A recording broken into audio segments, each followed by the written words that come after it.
جو بندوبست رب کرتا ہے.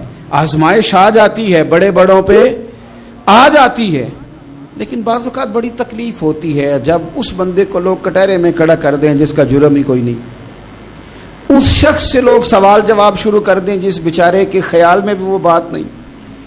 پھر وہاں وضاحتیں دینا, نہ کردہ گناہوں کی وضاحتیں دینا, یہ بڑا بوجھ بنتا ہے, بڑی تکلیف ہوتی, اور لوگ کرتے ہیں یہ کام. پھر اللہ تعالیٰ جب بندوبست فرمائے, صحیح بخاری میں حضرت جریج کا ذکر فرمایا. جریج نفل پڑھ رہے تھے, ماں نے آواز دی, وہ آ نہیں سکے, نماز میں تھے, ماں ناراض ہو گئی. اس نے ہاتھ اٹھا کے کہا اللہ یہ اتنی دیر تک مرے نہ جب تک کسی بری عورت کا منہ نہ دیکھ لے.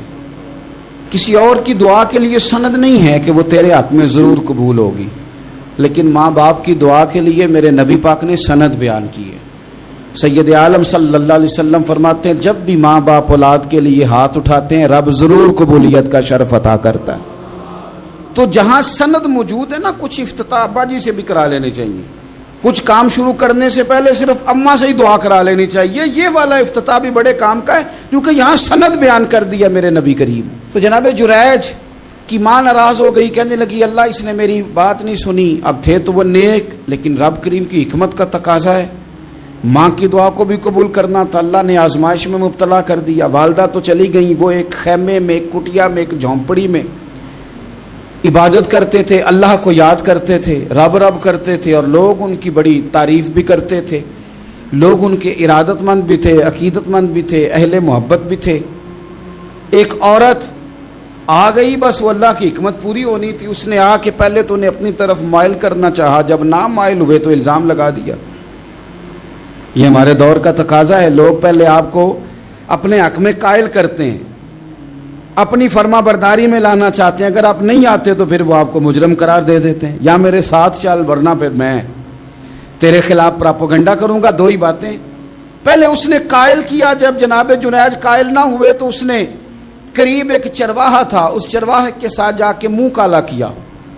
مقررہ وقت پہ بچہ پیدا ہو گیا. لوگوں نے کہا کس کا ہے؟ کہنے لگی اس خانقاہ میں, اس حجرے میں عبادت کرنے والے کا ہے. اگر کسی دیندار پر ذرا سا بھی الزام لگ جائے تو آپ یقین کریں کہ بڑے بڑے خوفناک لوگ بھی نیک ہو جاتے ہیں. جن کا اپنا سارا ماضی کالا سیاہ ہو وہ بھی اجالوں کے راہبر بن جاتے ہیں. جن کی اپنی زبانیں ساری زندگی آلودہ رہی ہوں وہ بھی بڑے بڑے اعلیٰ سچ بولنے لگتے ہیں. اعلیٰ کچے میرے مکان کی دیوار کیا گری, لوگوں نے تو میرے صحن میں رستے ہی بنا لیے. بڑے لوگ آ جاتے ہیں, پھر بڑا کچھ کرتے ہیں اور بڑے بڑے خوفناک جملے کستے ہیں. بس کو نقطہ جو ہاتھ آ گیا, ایسے جیسے گرنے کا انتظار کر رہے تھے. اب جناب لوگ اٹھے, احتجاج شروع ہو گیا, شور پڑ گیا. یہ بابا بڑا نیک بنتا تھا, نفل پڑھتا تھا, عبادتیں کرتا تھا, دیکھو اس کا حال کیا ہے کہ اس نے ناجائز بچہ پیدا کیا.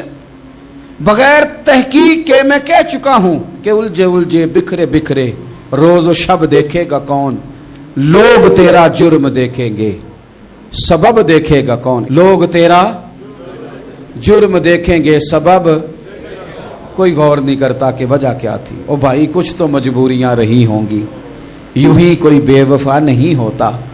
الزام لگا دیا, شور ہوا, احتجاج ہوا, دنیا کٹھی ہوئی, ان کا انہوں نے اجرا گرا دیا, مارا بھی, پیٹا بھی, ایک نیک آدمی کو بدنام بھی کیا, برا بھلا بھی کہا, گالیاں بھی دی, جو کر سکتے تھے کیا. اب جب سزا دینے لگے نا تو جناب جریج کہنے لگے تھوڑی سی اجازت دیتے ہو, مار تو تم نے دینا ہی ہے. کہا جناب ٹھیک ہے دیتے ہیں. انہوں نے کہا صرف 2 نفل پڑھنے ہیں. اب وہ نفل پڑھ رہے تھے تو لوگ اس وقت بھی کہہ رہے تھے فراڈ ہی کر رہا ہے, دھوکہ ہی دے رہا ہے, چونکہ ذہن بن گیا نا, بدگمانی آ گئی. انہوں نے 2 نفل پڑھ کے ہاتھ اٹھائے, کہا اللہ جانا تو میں نے ہے, پر اس رسوائی کے ساتھ جنازے تک نہیں خراب ہو جاتے, قبریں تک نہیں لوگ بدنام کر دیتے. کہ اللہ جانا تو ہے, پھر اس رسوائی کے ساتھ تو میری مدد فرما. اب تو میرا کیس تیری ہی عدالت میں ہے, تو رحمت کا دروازہ کھول. ہاتھ اٹھائے, دعا مانگی, نفل پڑھے, پورے مجمع پہ نظر دوڑائی, کوئی نہیں تھا سپورٹ کرنے والا. کل تک جو کہتے تھے نا تیرے لیے جیئیں گے, تیرے لیے مریں گے, ساری عمر ہی آٹا گدا ہے, لکھاں کیتے نہیں پیڑے, اب وقت آیا ہی تے محمد بخشا کوئی نہیں ہو بیٹھا نیڑے, ایک بندہ بھی نہیں تھا, ووٹر سپورٹر ساتھ دینے والا کوئی نہیں تھا. تو جناب جنید بچے کی طرف اشارہ کر کے کہنے لگے کوئی نہیں بول رہا, تو ہی بول کے بتا دے تیرا باپ کون ہے, تو ہی بول کے بتا دے کون ہے. اللہ اکبر. میرا رب جب چاہے تو بچے بولتے ہیں, رب چاہے تو گونگے بولتے ہیں, رب جب چاہے تو پھر پتھر بھی بولتے ہیں. جب کہا نا تو ہی بتا تو بچہ بولا, اور بول کے کہنے لگا میرا باپ جریج نہیں, میرا تو وہ ہے جو بکریاں چرانے والا ہے, وہ میرا باپ. جب رب کریم نے توفیق دی تو بچہ بول پڑا. جب رب بندوبست کرتا ہے کسی کی عزت کی حفاظت کا تو پھر کوئی اسے رسوا کر سکتا. یاد رکھنا جب رب محافظ ہو تو پھر لوگوں کا پراپوگنڈا وہاں کچھ کر سکتا. لوگ کئی دفعہ بڑا گہرا جال بنتے ہیں, سازش کا رنگ بڑا گہرا ہوتا ہے, عام سادے آدمی اس کو سمجھ نہیں پاتے, اس پراپوگنڈے کا حصہ ہو جاتے ہیں, انہیں پتہ ہی نہیں چلتا یہ بات دراصل کیا کی جا رہی ہے. یہ کتنی گہری حسد کی آگ ہے جس کو لوگ بغض کے ساتھ ہوا دے رہے ہیں, اپنی عداوت کے ساتھ اس کو زیادہ جلا رہے ہیں. حضرت سیدنا عائشہ صدیقہ رضی اللہ تعالیٰ عنہ بیان کرتی ہیں, اور لطف کی بات یہ بھی بخاری میں موجود ہے. میں نے جناب جنید کا قصہ عرض کیا تو بخاری سے, یہ عرض کر رہا ہوں تو بخاری سے. یہ واقعہ میں حضور کی امت کے کسی ولی کا بیان کرتا تو لوگوں نے کہنا تھا ہماری سمجھ میں نہیں آتا. بعض لوگوں کا خیال ہے کہ داتا صاحب کی کرامت بھی نبی پاک کی بیان کریں. او خدا کے بندوں کو خیال کرو, داتا صاحب تو کئی سو سال بعد آئے ہیں, وہاں اگر کوئی کرامت ہوگی تو حضور بیان کریں گے. اگر نبی کریم نے پچھلے بنی اسرائیل کے ولیوں کی کرامتیں بیان کر کے تمہیں بتائی ہیں تو اس کا معنی یہ ہے کہ اگر وہاں اللہ یہ شان عطا کر سکتا ہے تو تم تو امتوں کی سردار امت ہو, ان پر تو نیرا فضل ہے, تم پر تو رب کا فضل کبیر ہے. تو بس لوگ سمجھنے کو تیار نہیں, پچھلوں کی مان لیتے ہیں. جناب آصف بن برخیہ کی کرامت جو سورہ نمل میں آئی وہ تو مانیں گے, پر غوث پاک کی کرامت یہ پتہ نہیں عجیب فلسفہ ہے, اور کس طرح کا فلسفہ ہے یہ سمجھ سے بالاتار ہے کہ بنی اسرائیل کا کوئی ولی ہو تو اس کی کرامت ہو سکتی ہے اور نبی پاک کی امت کا ہو تو اس کی ہو ہی نہیں سکتی. کیا معنی ہے اس بات کا؟ اور لوگ ہیں کہ داد و تحسین دے رہے ہیں, واہ واہ کر رہے ہیں. اللہ تعالیٰ سمجھنے کی توفیق عطا فرمائے. حضرت عائشہ صدیقہ رضی اللہ تعالیٰ عنہ فرماتی ہیں ایک عورت تھی اور اسے نبی پاک صلی اللہ تعالیٰ علیہ وسلم نے وہ کلمہ پڑھ کے مسلمان ہوئی, مدینہ طیبہ آ گئی تو حضور نے مسجد نبوی شریف میں اس کے لیے مکان, ایک سادہ سا کمرہ ساتھ مسجد کے بنوا دیا, وہیں رہنے لگی. اکثر وہ سیدہ طیبہ کے پاس آتی تو حضرت عائشہ صدیقہ رضی اللہ تعالیٰ عنہ فرماتی ہیں وہ بڑی باتیں سناتی اور آخر میں کہتی وہ ہار والا دن بھی بڑا عجیب دن تھا اور میرے رب کی قدرتوں کا دن تھا, وہ بھی بڑا عجیب دن تھا. سیدہ عائشہ صدیقہ رضی اللہ تعالیٰ عنہ ایک دن فرمانے لگی کہ تو ہار والے دن کا بڑا ذکر کرتی ہے, وہ کیا دن تھا؟ تو خاتون کہنے لگی اماں جی وہ دن تھا جب میرے رب پر بھروسہ اور مضبوط ہو گیا, جس دن میرا اپنے رب پر توکل اور بڑھا, میرے ایمان میں یقین میں اور پختگی آئی. کہنے لگی میں ایک گھر کی کنیز تھی, نوکرانی تھی, اس گھر میں ایک بچی تھی جس کے پاس سونے چاندی ہیرے جواہرات کا ہار تھا. اس زمانے میں چمڑے کے اوپر لوگ ہیرے جواہرات لگاتے تھے, کئی دفعہ سرخ رنگ کے چمڑے پہ لگائے جاتے تھے. وہ بچی پہنتی تھی تو کہتی ہوں بچی کے اس نے اتار کے رکھا یا اس سے گرا وہ ہار تو چیل اسے اٹھا کے لے گئی گوشت سمجھ کے, اور میرے سامنے اٹھا کے لے گئی. گھر والوں نے مجھ سے پوچھا, یہ بخاری میں موجود ہے, گھر والوں نے پوچھا مجھ سے کہ وہ ہار کہاں ہے, تو میں نے کہا چیل اٹھا کے لے گئی. گھر میں کچھ چوری ہو جائے تو سب سے پہلا الزام کس پہ لگتا ہے؟ ملازمین پہ. کہتے انہوں نے مجھے بڑا مارا, بڑی تکلیف تھی, حتیٰ کہ میری شرمگاہ تک کی تلاشی لی, میری عزت اتنی خراب کی میں بتا نہیں سکتی.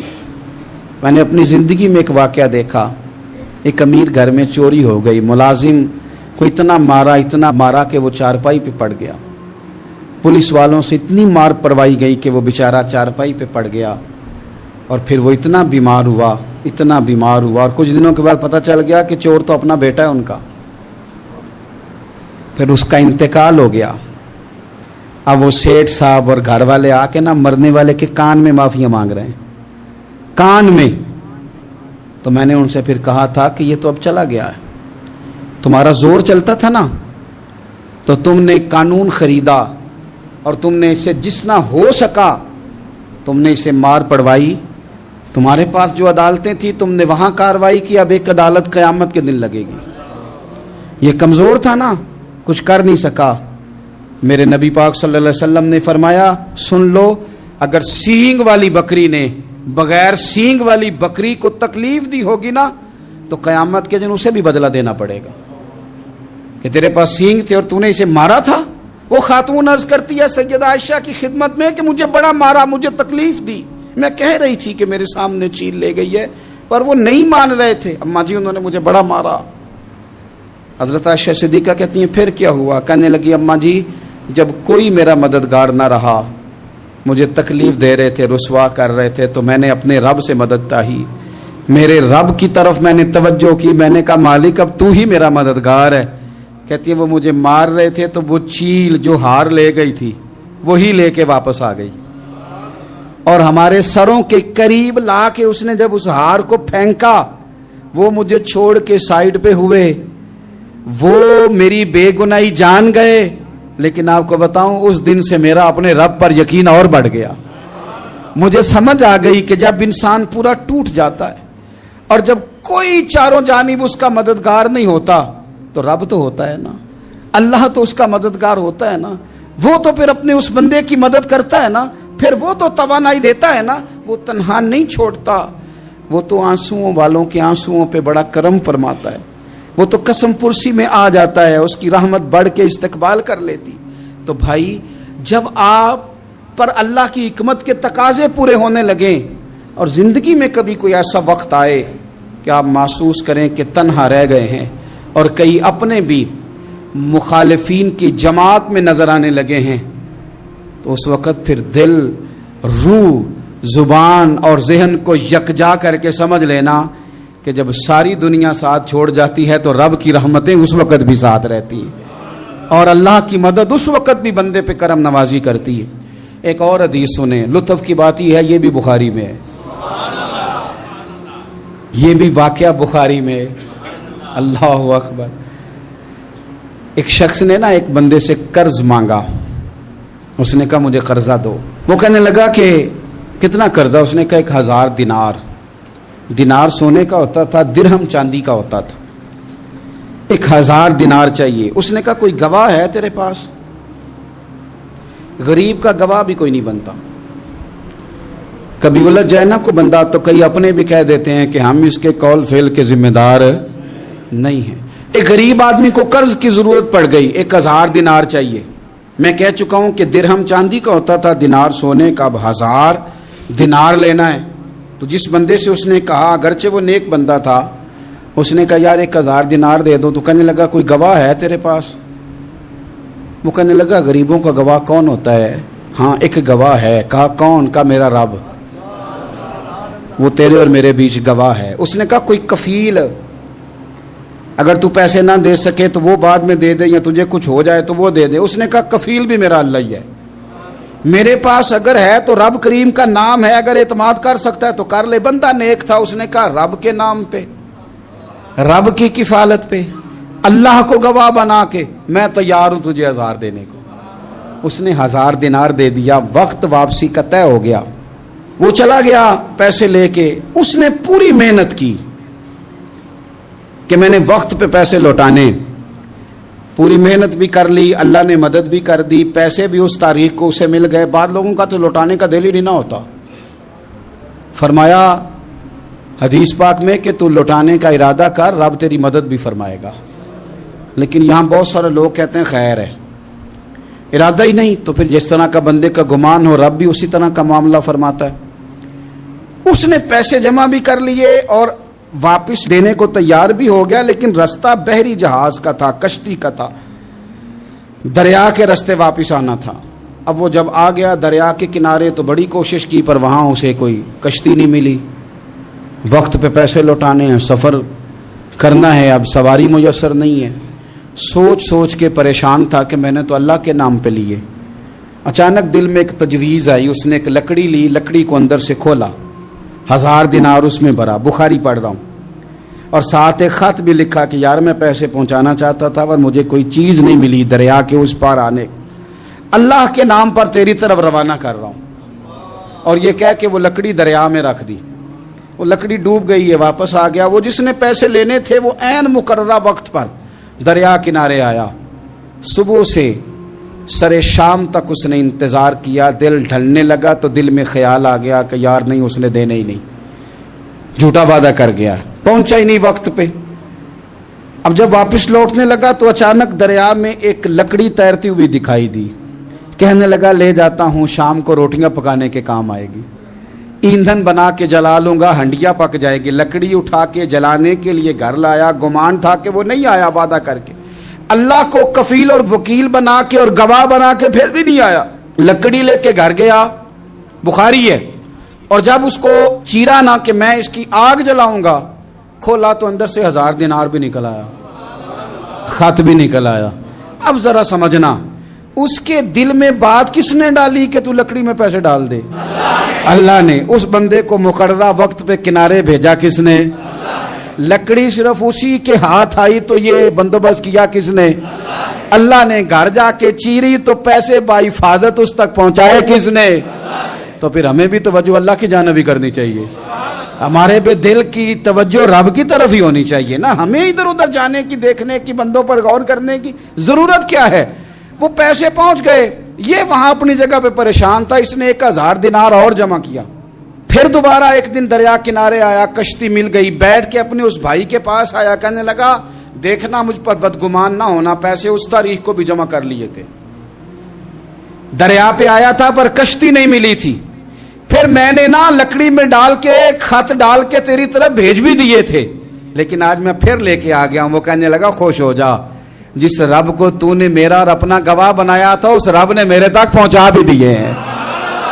جب لوگ اللہ کو گواہ بناتے ہیں، رب کی جانب اپنی توجہ کرتے ہیں، اپنی چاہتوں، خواہشات اور اپنی ساری چٹھیاں اپنے رب کریم کی رحمت کی طرف روانہ کرتے ہیں، پھر اللہ اپنے بندوں کو مایوس نہیں کرتا.